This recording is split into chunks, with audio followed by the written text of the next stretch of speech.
Hey everybody, welcome back to Lemon Branch DIY, your home fixes that save you time and money. Today we are working on a brand new pair of jeans. Since I'm so short, I cannot wear them the way they are, even though I try and get them in a certain length. Most jeans come in a preset length, but 30 inches is still too long for me. So I'm gonna show you how to do this without a sewing machine and without cutting the jeans. So let's get to it.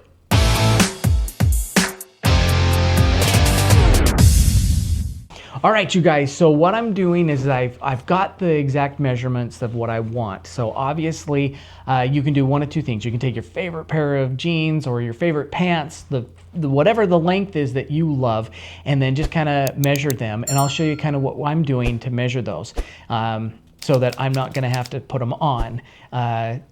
Or you can put them on. I just like this method a little bit better because I find it to be a little bit more precise. I'm going to show you the tools that we need. So right here, this is a really awesome tool kit. This sewing kit is actually all steel needles. Now what I like about these is they do not bend, but this kit is a really good starter kit that comes with all the tools that you need, and it's very affordable. So I will leave a link in the description down below for all of this kit. So here we've got my jeans laid out, and they are really nice jeans, but they are just a little bit too long.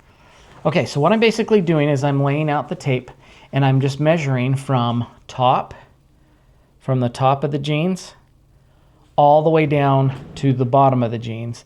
And I will make this nice and tight so I know exactly what the actual measurement is. So I know that I want my mark to be at 37.5 inches. So I'm gonna just take one of these guys here, and like I said, I'll leave a link in the description down below of all of the things that I'm using. So what I like to do is I get the measurement, and I'm first gonna do 37.5 on one side, 37.5 on the other, and then I draw a straight line because that's the line we're gonna go off of for the hem.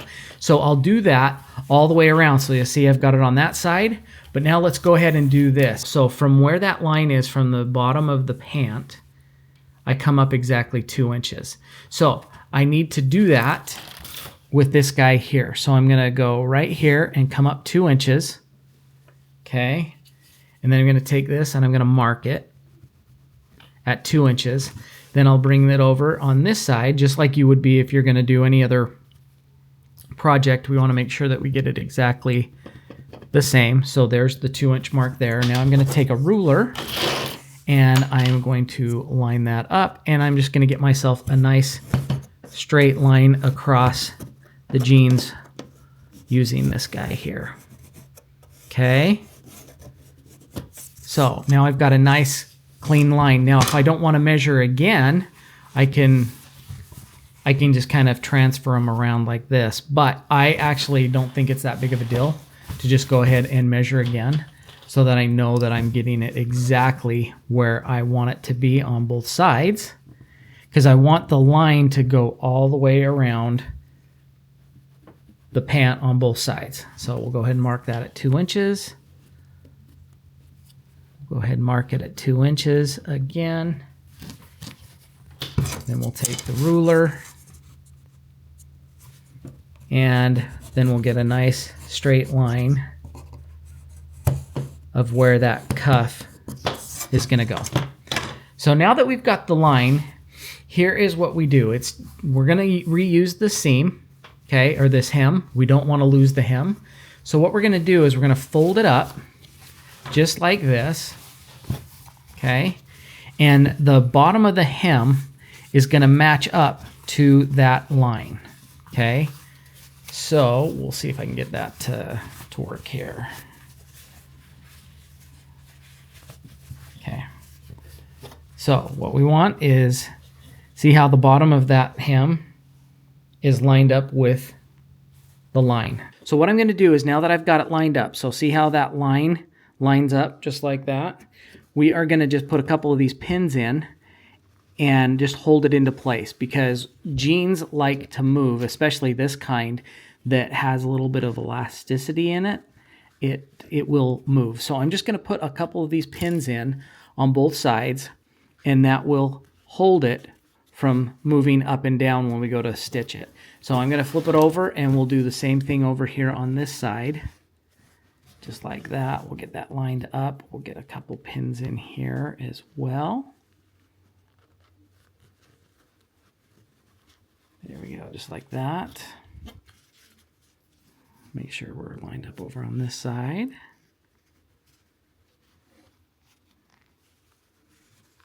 Just like that.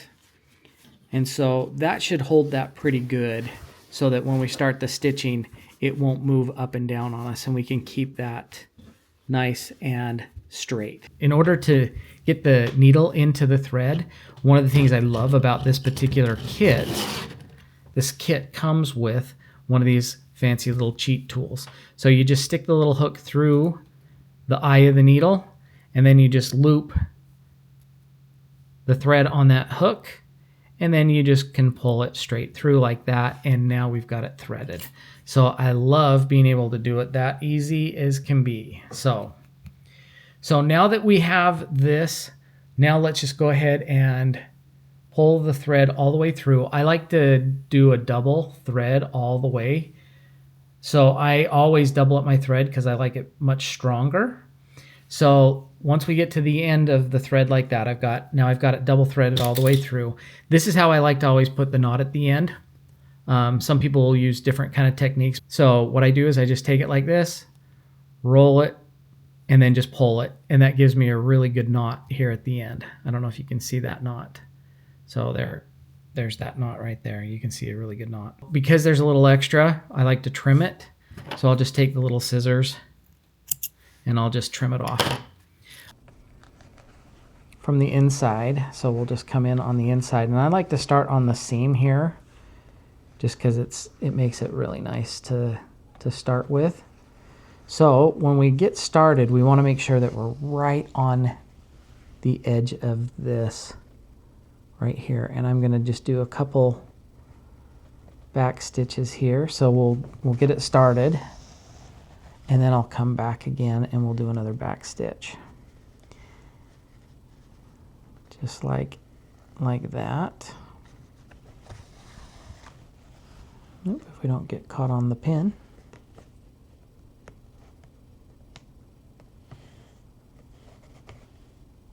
Okay, there we go, perfect. Okay, so now it's just a matter of going in and out and doing it as tight as you can, okay? So we just want to go back and forth, going through both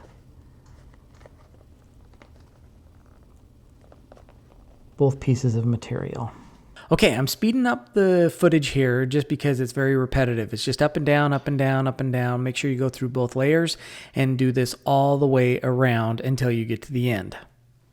All right, now to tie this off, this is how easy this is, you guys. I'm just going to go right through the middle of this, and then I'm just going to take it and go 1, 2, 3. Maybe that was 4. But I'm just going to go boom, boom, boom, and there's a perfect knot just like that. Look at how nice that looks, guys. Oh yeah, that's awesome. Okay, so look at that. It's the original hem, or it's the original hem, and you can't even tell. And we just shortened that 2.5 inches. This turned out so good. Now all we have to do is we've got to do the hidden loop stitch on the inside to finish tacking this part down here, okay? So I learned a little bit doing this a couple times now. So yes, we're going to use the blue, and you can see how good it blends in. So it makes it a little bit more tricky to see what you're doing. So make sure you're in a really well-lit area. So when we go to do this, I found it easier if you just do one section at a time. Then tie it off, and then we'll do the other section. It's much, much easier than trying to go all the way around. So don't try and do that. So to get started, so see where the crease is, I'm going to go just straight in towards the top. Now this one's, like I said, it's not near as crucial to be like right on the edge all the time. So we'll just go through the back side,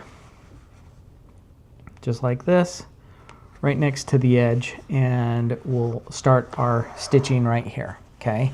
So now the trick to the hidden loop, I can feel with my fingers where the top edge of that is. So like right here, I can feel it with my fingers.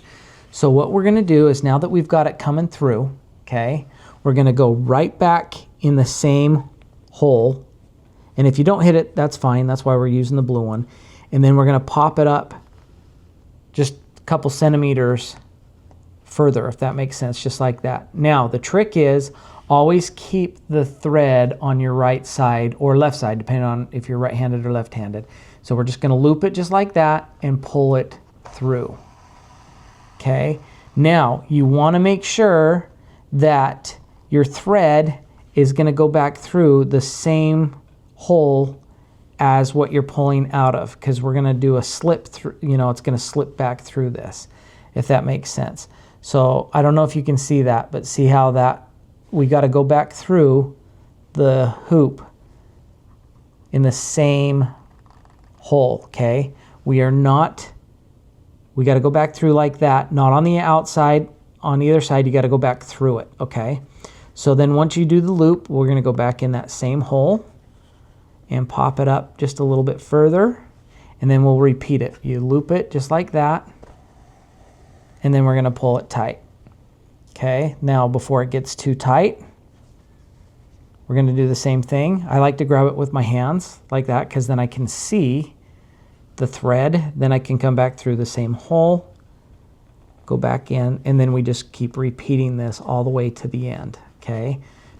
Okay, I wanna show you what you do on your last one. As you pull it through the last time, what happens is these little loops have to come undone. So you go through and unloop all these little loops. See how you just unloop all of those? And I don't know if you can see them. So you just kind of unhook all of those loops. And then as you start to pull tight, you will see those loops disappear, disappear, disappear. Then there's one more that needs to disappear. And if we need to, we can help it along. This thread is not as strong as it should be. But this right here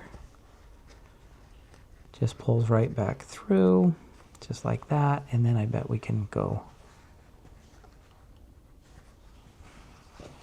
So if you need to help it along, this is a trick that I've learned. You flip it upside down, and then you come into these stitches here, and then you can pull it tight. Because this thread is such a weak thread. If you pull it too tight, it will break, and then you'll have to start the whole thing over again. But see, there you go. So now I've got this all the way across. It's called the hidden loop stitch. So that's how you do that. And then on the other side, see how there's no thread there? It's completely gone, totally hidden. And so that is how you do that. Now, I'll just show you how I'm gonna tie this off, and we are about finished with this project. So I pull it through tight like this, and then I'm gonna just kind of go through this loop right here. I'll wrap it around 3 times and then pull it straight up, and we'll have a good knot there. There we go. All right, so there you have it, you guys. It turned out pretty good. I am really thrilled with the results, and that's saying something from someone it's coming from someone who doesn't do any kind of sewing. So if I can do it, anybody can do it. So thank you guys for joining us, and we will see you on the next project.